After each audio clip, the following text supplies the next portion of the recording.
sekalian, sebelum kita mulai ibadah kita, mari kita bersikap teduh. Kita berdoa dalam hati kita masing-masing.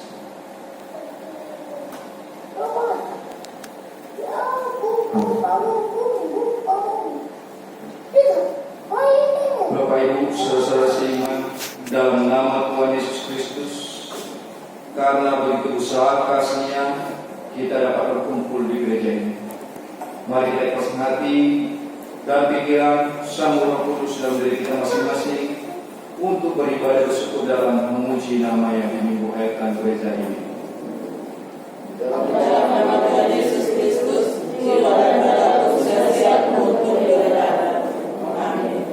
Di dalam nama Bapa dan Anaknya Tuhan Yesus Kristus dan nama Roh Kudus yang menciptakan langit dan bumi, kasih karunia dan damai sejahtera yang menyertai kita sekalian. Amin. Mari kita sama-sama berdoa.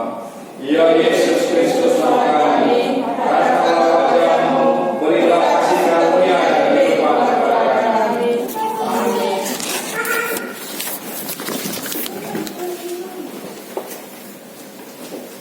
Kita angkat pujian bagi Tuhan dengan bernyanyi dari BNHK nomor 18 ayat 1 sampai 3.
Minggu akhir tahun gereja ini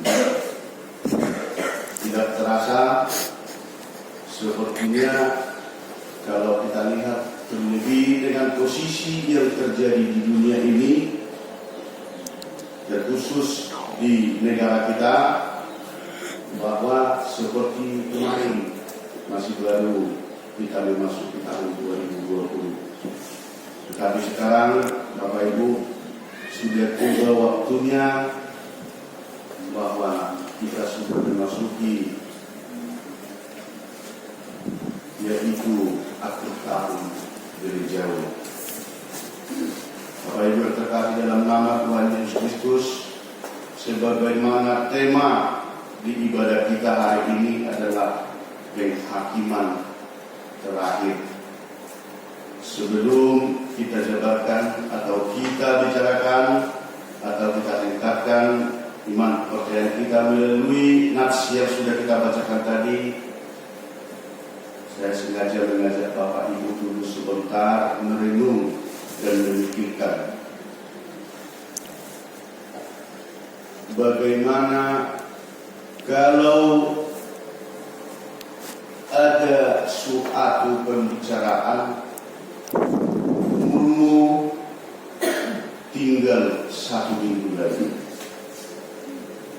kehidupanmu tinggal 1 minggu lagi. Coba Bapak Ibu dengan mudah-mudahan kita pikirkan, kalau waktu yang diberikan Tuhan kepada saya hanya kurun waktu 1 minggu lagi, apa yang ada di pikiran kita, apa yang bisa kita renungkan kalau dalam 1 minggu ini kita sudah harus mati? Bapak Ibu yang terkasih, mungkin bervariasi yang ada hadir di dalam pikiran kita masing-masing. Sebagian mungkin mengatakan, bagaimana ini bangunan rumah saya masih gantung, bagaimana ini bibit sawit saya belum sempat siap kena tanam, bagaimana ini akhir bulan 12 ini uang saya yang mestinya harus saya terima tidak sempat lagi saya nikmati. Bagaimana ini anak saya yang mau wisuda tidak bisa saya lihat. Bagaimana ini anak saya yang mau menikah tidak bisa saya saksikan. Sangat banyak mungkin Bapak Ibu yang ada di dalam pikiran kita jikalau dikatakan, bagaimana kalau waktu hidupmu tinggal 1 minggu lagi? Senang atau tidak senang, suka atau tidak suka, hal itu menjadi suatu tugas daripada manusia yang hidup, memikirkan kapan saya mati. Bukan menakut-nakuti atau bukan membayang-bayangi, kalau kita harus pernah memikirkan kapan kita mau mati. Bapak Ibu yang terkasih dalam nama Tuhan Yesus Kristus, seperti yang dikatakan oleh Fiskal Serula bersama dengan Marcus Aurelius, dia katakan, hiduplah seperti hidup Anda terakhir hari ini. Hiduplah serasa perjalanan hidup kita bahwa tinggal 1 hari lagi. Ini menjadi suatu prinsip yang dipergunakan mereka bersama dengan buku-buku yang dia tuliskan. Ada orang tua yang mengatakan, Bapak Ibu yang seperti ini, kenapa nama kini Mbak Amang? Nasosahat be umur 5 sa minggu naik. Nasosahat be umur 5 sa kalender naik. Maka si anak mengatakan, unang ito matene ko ino. Jangan langsung menyerah. Jangan langsung pada semangat. Masih panjang perjalananmu. Dari cara pandang yang berbeda Bapak Ibu, bahwa ternyata kalau kita berani memikirkan bagaimana kalau hidup saya bisa kita sikapi dengan situasi yang melaksanakan sesuai dengan kehendak Allah. Kalau kita berpikir bahwa hari ini saya akan mati, berarti kita membuatkan suatu pola hidup, cara hidup yang benar. Tidak penting lagi kita memikirkan bagaimana orang lain yang selalu membawakan suatu ranjau di dalam perjalanan hidup kita. Kita tidak penting lagi memikirkan bagaimana orang lain membuatkan problem-problem yang tidak berguna. Kita tidak penting lagi untuk membuatkan suatu kinerja-kinerja orang lain yang hanya membuatkan suatu kegaduhan. Kalau kita berani memikirkan bagaimana kalau hari ini saya mati, pada di situ kita persiapkan, bagaimana saya menjalani hidup. Sudahkah sesuai saya dengan yang diajarkan oleh Tuhan? Sudahkah sesuai saya menjalani hari-hari saya sesuai dengan kebenaran firman Tuhan? Di situ dia Bapak Ibu makanya ditanya ataupun dicoba disuruh kita merenung, bagaimana kalau satu minggu ini diberikan kesempatan untuk kita hidup. Karena seperti daripada tema ibadah kita sekarang adalah berbicara mengenai penghakiman terakhir. Penghakiman terakhir. Tadi sudah kita bacakan, apabila anak manusia datang dalam kemuliaannya dan semua malaikat bersama-sama dengan dia, maka ia akan bersemayam di atas tahta kemuliaannya.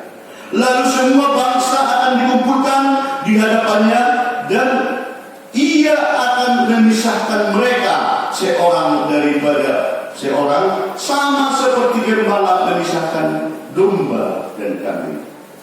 Bapak Ibu yang terkasih, sering kita lihat kalau membuatkan suatu laporan pertanggungjawaban. Sering kita lihatkan itu di suatu perusahaan, membuatkan suatu laporan terakhir, membuatkan suatu laporan keuangan, membuatkan suatu laporan pekerjaan yang diemban sesuai dengan posisinya. Mau tidak mau, pasti lebih banyak manusia menguraikan kebenarannya. Selalu membuatkan laporan itu sesuai dengan kebenaran yang dia bisa tuliskan sebagai bahan pertimbangan di dalam laporannya ini tadi.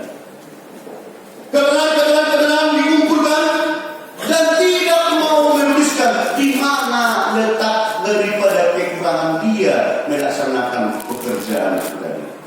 Suatu contoh, pimpinan organisasi atau pimpinan atau kepala negara, bupati, camat, gubernur, presiden, mereka itu selalu membuatkan suatu laporan di akhir-akhir tahun sesuai dengan bagaimana yang sebenarnya yang dia laksanakan, sesuai dengan porsi ataupun yang dia bisa pikirkan, dan menutupi kekurangan-kekurangan yang dia miliki.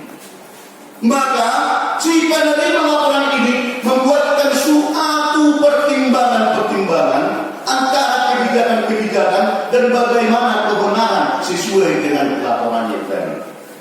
Di sini dia Bapak Ibu yang dikatakan itu tadi berbeda dengan penghukuman terakhir, hari terakhir yang menjadi kapasitas dari Allah. Bahwa Allah membuatkan suatu penghukuman ataupun suatu aturan terakhir, yaitu tidak bisa berkompromi atas kesalahan-kesalahan, penyimpangan-penyimpangan yang sudah dijalankan, bahwa Allah Maha Adil dan jujur. Dia tidak mau berkolaborasi, Allah tidak mau misalnya itu membenarkan laporan yang tidak benar itu tadi karena bagus diuraikan, namun menutupi kesalahan-kesalahan. Di situ dia Bapak Ibu yang kita bacakan itu tadi. Di hari terakhir itu akan dikumpulkan seluruhnya, dan dilaksanakan betul-betul pemisahan. Dia mengatakan bahwa domba di sebelah kanan Sesuai dengan firman Tuhan yang sudah kita bacakan tadi, bahwa dia yang mengikuti perintahnya, dia yang setia menjalankan apa yang diajarkan Tuhan Yesus, maka itu ditempatkan di sebelah kanan dengan penuh keadilan dan kejujuran. Dan menempatkan orang yang berspekulasi, orang yang membuatkan suatu cara yang tidak benar, tetapi di mata publik atau di mata umum seperti betul-betul orang-orang yang sudah berjalan di jalan Tuhan. Ini tidak bisa ditoleransi dan tidak bisa ada kesempatan lagi untuk membela diri. Maka itu langsung dikatakan bahwa ini kami silakan tempatkan ini di sebelah kiri.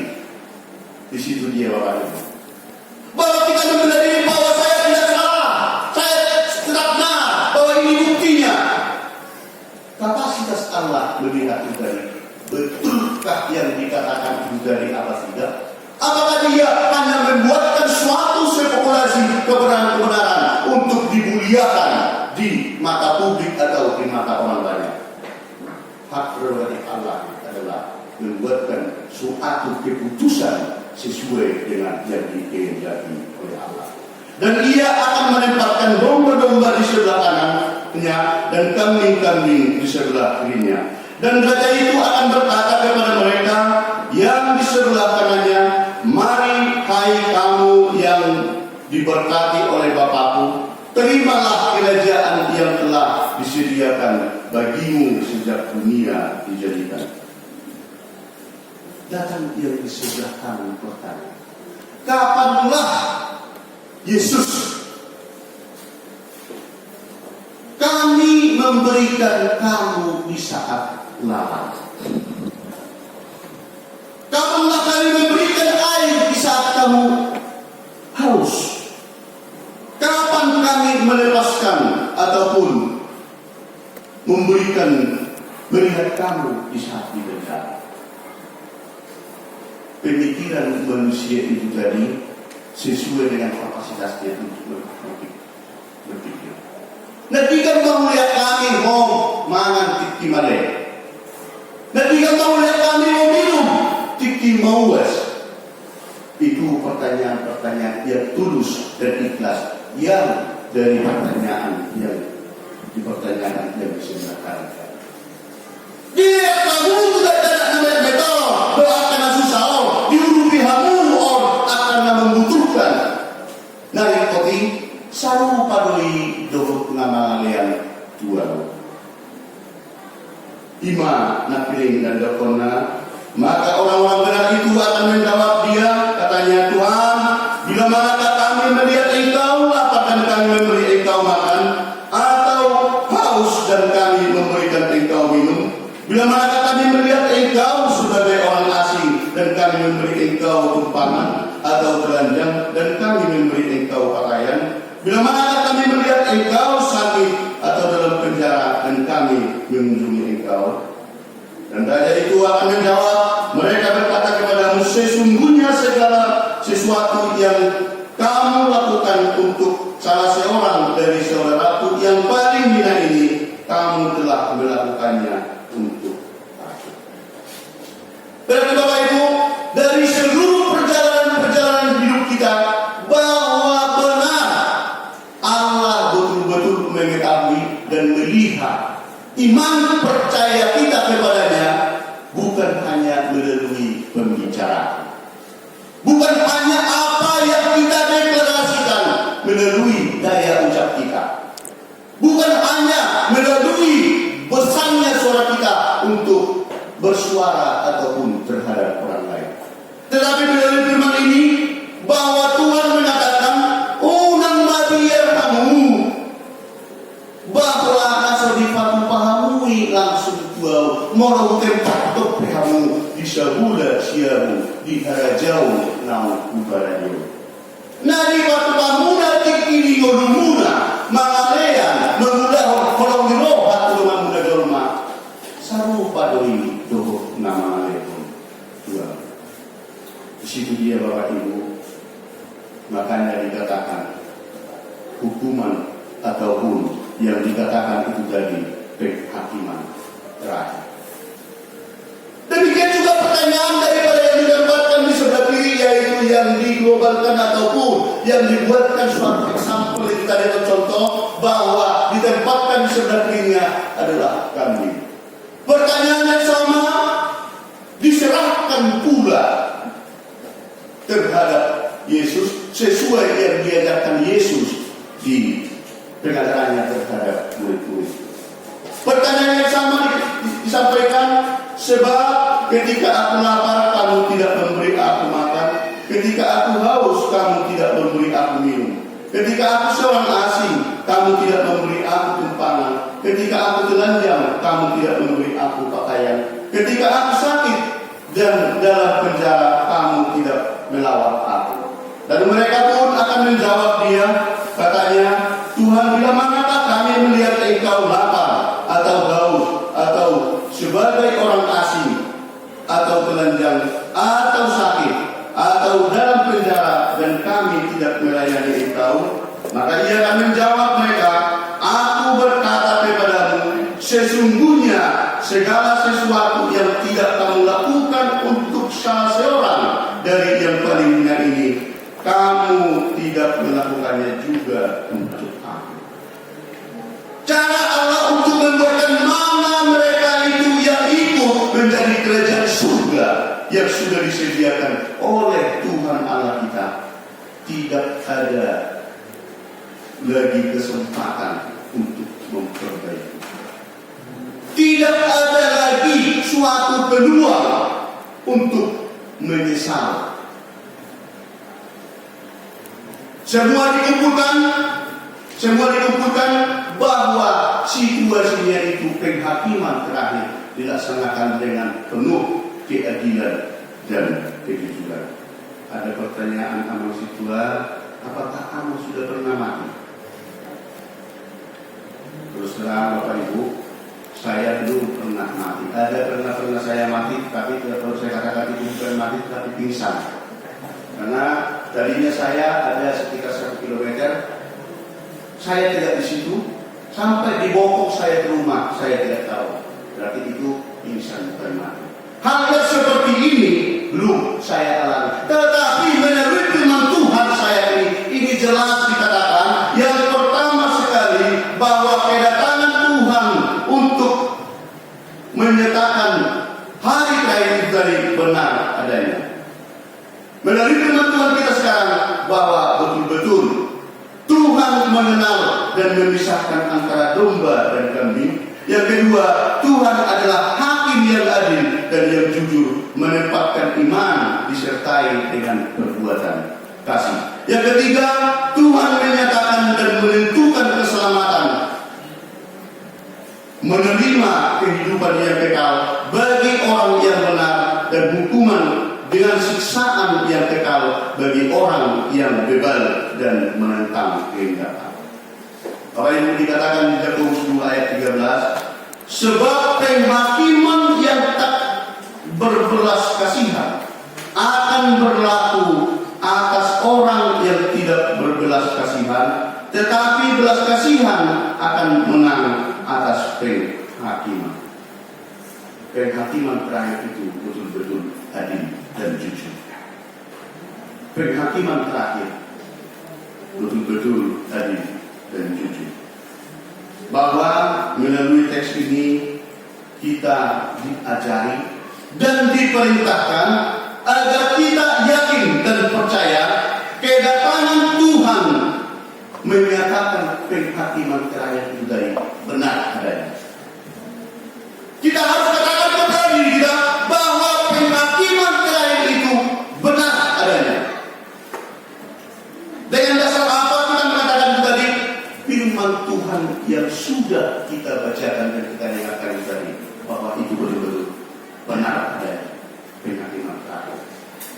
Jadi dulu sempat saya menerima di otak kepala pikiran di bawah saya nyanyian anak-anak muda atau anak-anak pasaran atau anak-anak yang sudah jadi dia bermain-main.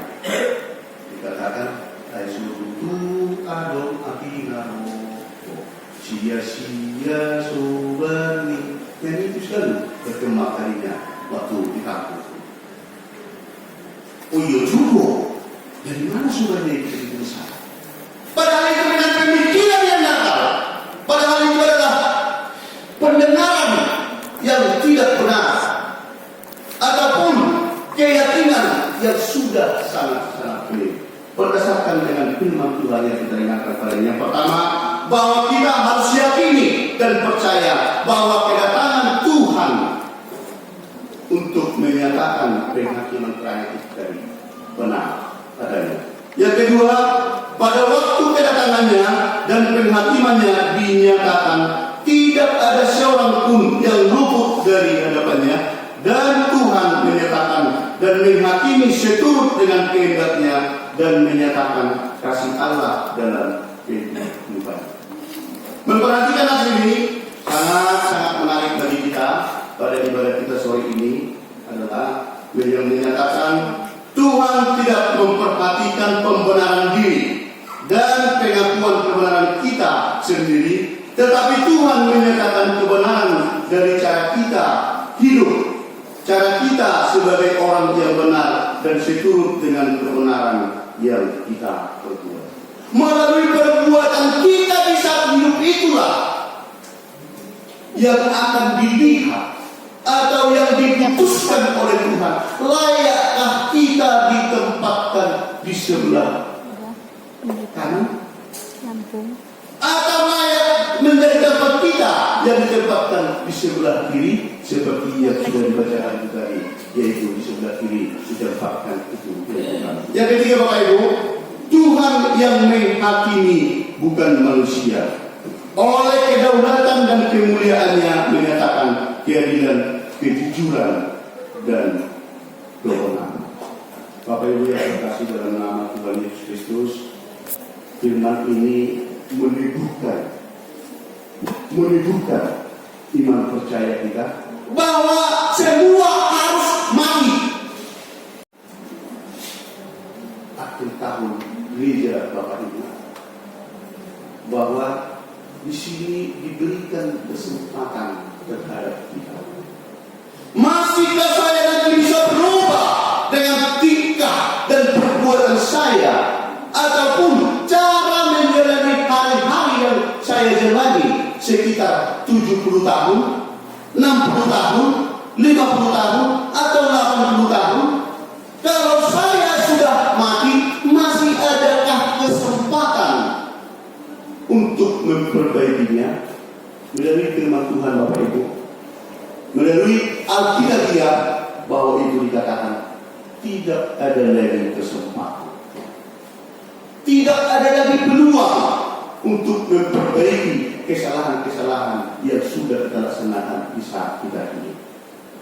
Maka dikatakan di saat ini kita diberikan kesempatan untuk mengingat dan merenung keluarga-keluarga kita, sahabat-sahabat kita, nenek moyang kita, orang tua kita yang sudah duluan meninggal dunia.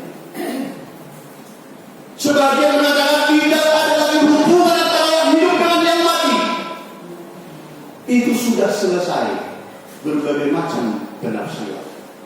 Bersama dengan firman Tuhan kita di sini Bapak Ibu, kita diberikan kesempatan untuk merenung dan untuk mengingat dengan iman percaya kita bahwa harapan kita akan bertemu dengan mereka, keluarga kita yang sudah mendahului kita, akan bertemu dengan orang tua kita yang sudah meninggalkan kita, yang sudah duluan meninggal dunia, di tempat yang sudah Allah sediakan bagi kita. Maka dari Bapak Ibu, kalau sepertinya dulunya atau tadinya waktu kami masih naposo ataupun masih anak-anak, di saat ujung tahun gereja seperti ini, seluruh jemaat Tuhan betul-betul melaksanakan ibadah yang begitu khusyuk, menangis raut-raut, membayangkan dan mengingat keluarganya yang sudah duluan meninggal, dengan keyakinan dan harapan kita bahwa supaya kami nanti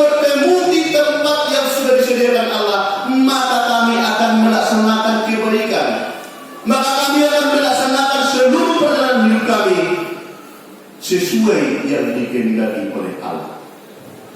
Maka dari itu Bapak Ibu, mari kita tetap meyakini bahwa penghukuman terakhir itu ada. Di sini kita disentuh berdoa dan memohon terhadap leluhur kita, seluruh sanak saudara kita atau keluarga kita bersama dengan sahabat yang kita cintai yang sudah gugur meninggal. Mari kita betul-betul mendoakan bahwa keyakinan kita mengatakan dengan mengikuti apa yang Tuhan perintahkan, kita bisa bertemu di tempat yang sudah Tuhan sediakan. Bahwa Tuhan akan menempatkan kita di surga, di kerajaan yang sudah Allah sediakan untuk tempat siapapun yang mengikuti perintah. Kita tidak punya kapasitas untuk mendukung atau membela atau mendekini keluarga-keluarga kita yang sudah duluan meninggal dunia, karena itu bukan kapasitas kita. Hak prerogatif Allah, hanya Allah yang bisa membuatkan suatu keadilan menjadi suatu hukuman terakhir, menjadi suatu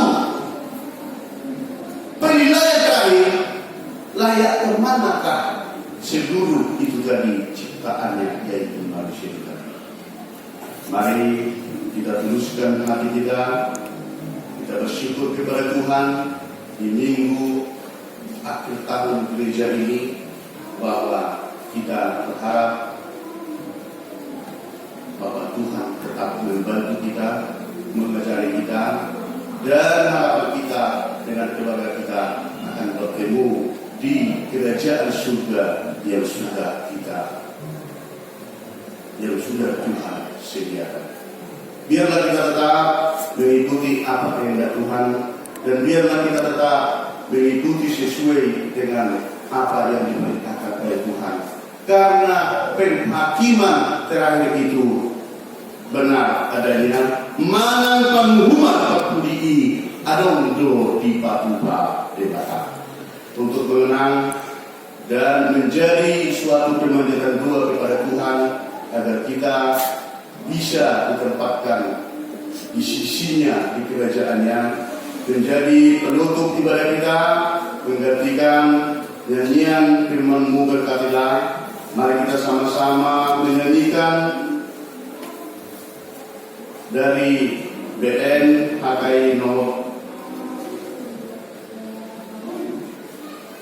347 ayat 1 sampai 3, dan diberikan menjadi suatu kesempatan bagi kita berdoa kepada Tuhan agar kita tetap diberkati oleh Tuhan.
Ibadah Minggu akhir tahun gereja ujung tahun Mulia Laos Patimotan di Akara Modi Minggu 22 November 2020.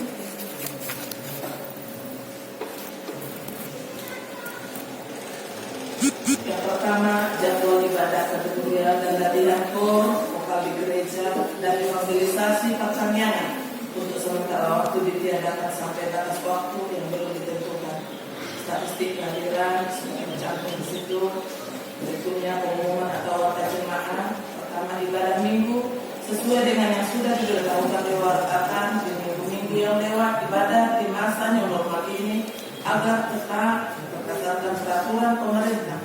Satgas Penanggulangan COVID-19 harus tetap mengikuti protokol kesehatan dan melaporkan setiap kegiatan ibadah ke gugus tugas. Ibadah Minggu di HT Penyerangan dilaksanakan 2 kali ibadah.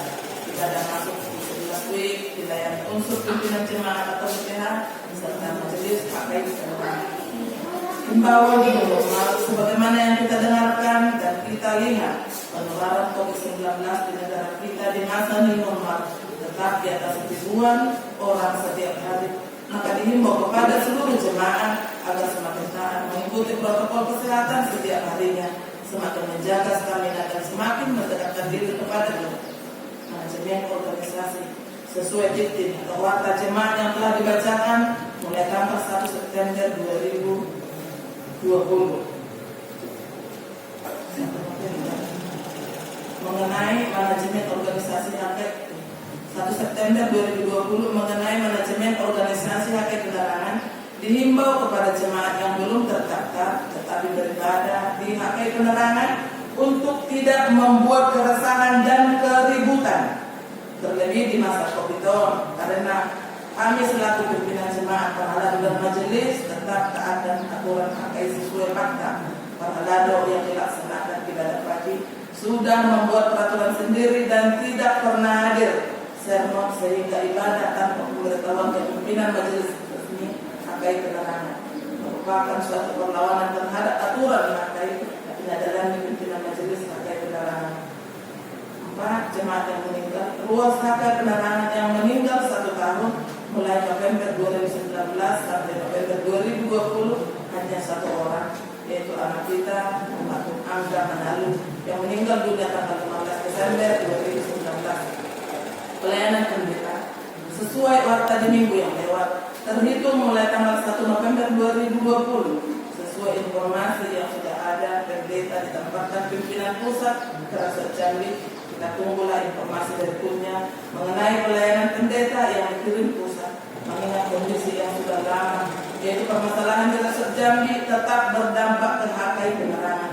Sementara permohonan pemekaran yang telah diajukan ke pusat belum ditanggapi pimpinan pusat. Selanjutnya, statistik jemaat. Seperti biasanya di tahun-tahun yang sudah kita lewati, di setiap akhir tahun gerejawi, kita tetap mengatakan laporan statistik jemaat, di antaranya yang lahir dan meninggal, bahkan yang pindah dan jemaat baru, karena tetap terkonfirmasi dan terdata oleh pengurus resmi HKI Penerangan. Namun, seperti yang sudah kita ketahui, mulai Maret 2020, ibadah di gereja ditiadakan atau ibadah di rumah masing-masing. Momen itu dipergunakan oknum-oknum tertentu melaksanakan pendataan melalui ibadah berkumpul-kumpul beribadah di rumah-rumah hingga jemaat HKI Penerangan terbagi 2 kelompok. Sebenarnya karena COVID sehingga terjadi 2 hari ibadah, namun dipergunakan sepihak seperti mendirikan gereja di dalam gereja, tidak menginformasikan yang lahir, mengumpulkan persembahan bulanan tanpa berkoordinasi dengan pimpinan jemaat yang sah atau sudah punya manajemen sendiri, yang berarti menjadi perlawanan dan pelanggaran kepada aturan HKI karena pimpinan majelis HKI Penerangan sampai sekarang masih tetap kondusif, sehingga statistik jemaat sesuai sebenarnya tidak bisa diwartakan yang jelas pada jemaat yang terdata. 1 orang yang meninggal selama 1 tahun terjadi. Berikutnya renungan harian yang ketiga, kita baca doa untuk menambah kebenaran kita kepada Tuhan. Laporan keuangan kita baca 1 Tawarikh 9 ayat 11a. Aku tahu ya Allahku bahwa Engkau adalah pemuji hati dan berkenan kepada keikhlasan, maka aku mempersembahkan semuanya itu dengan sukarela dan tulus ikhlas. Pemasukan di dalam 1 minggu sudah catat di situ, ucapan syukur yang telah dituakan minggu yang lalu. Terima kasih buat keluarga, semoga Tuhan memberkati segala usaha dan pekerjaan keluarga. Pengeluaran sudah tercantum, rekapitulasi saldo kas tanggal 13 November 2020 29.839.200. Pemasukan dalam 1 minggu 570.000, berjumlah kas kita 30.409.200, pengeluaran 32.000, hingga saldo kas 20 bulan 9 2020 30.307.200 rupiah. Pemasukan saya usaha Rema Setrika kas pembangunan, pemasukan di bulan keempat tanggal 15 80.000, saldo kas pembangunan hingga tanggal 20 November 2020 3.641.000 rupiah. Di Kota Hitam, hati keluarga Pak Santunan terus mengusung berkenan untuk mengembalikan uang HT benaran. Tahun 2020 adalah tahun anak HT, menambah pemeliharaan kata-kata mutiara menjadi Mazmur 1 ayat 6, sebab Tuhan mengenal jalan orang benar, tetapi pimpinan jemaat terhadap serta majelis jemaat HT Benaran mengucapkan selamat mengikuti ibadah dan memanfaatkannya, serta selamat ulang tahun bagi yang merayakannya seminggu yang lewat. Tuhan Yesus memberkati kita semua. Di keluarga yang baru hari ini pertama masuk ke gereja ini, berada di hari yang akan datang, kita semakin dirindukan untuk bersama-sama memuji.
Engkaulah sumber segala berkat dalam hidup kami.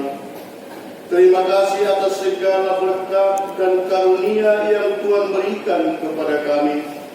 Kami mempersembahkan hidup kami dan berkat yang kami terima kepadamu. Terimalah ini menjadi persembahan yang harum di hadapanmu. Berkatilah persembahan ini, dan ajarlah kami mempergunakannya, mengatakan kerajaan-Mu di tengah-tengah gereja-Mu dan untuk dunia ini. Bukalah hati dan pikiran kami, agar senantiasa bersukacita untuk memberikan persembahan kudus demi kemuliaan nama-Mu. Amin. Tuhan Allah Bapa kami yang di surga, Engkaulah Allah yang kekal sampai selama-lamanya, dan tahun-Mu tidak berkesudahan. Pada hari ini kami bersama-sama dengan seluruh gereja-Mu mengingat orang-orang yang kami kasihi yang telah mendahului kami. Tubuh mereka telah kembali menjadi debu tanah. Saat ini kami diinginkan akan hari kematian kami dan hari penghakiman yang akan datang tahun-tahun. Hidup kami semakin berkurang dan kelak kami akan meninggal semuanya harta dunia ini. Namun kami bersyukur dan berterima kasih kepadamu, karena Engkau telah memberikan firman-Mu kepada kami, dan Engkau telah menumbuhkan pengharapan yang hidup dan keyakinan yang teguh melalui karya keselamatan yang diperbuat oleh anak-Mu Yesus Kristus Tuhan kami. Firman-Mu yang menjanjikan bahwa Engkau tidak akan membiarkan tubuh orang-orang yang percaya tetap tinggal di dalam kebusukan selama-lamanya. Karena sama seperti tubuh Yesus Kristus yang telah bangkit, demikianlah tubuh kami juga akan bangkit pada hari kebangkitan yang besar itu. Kasihanilah kami ya Allah.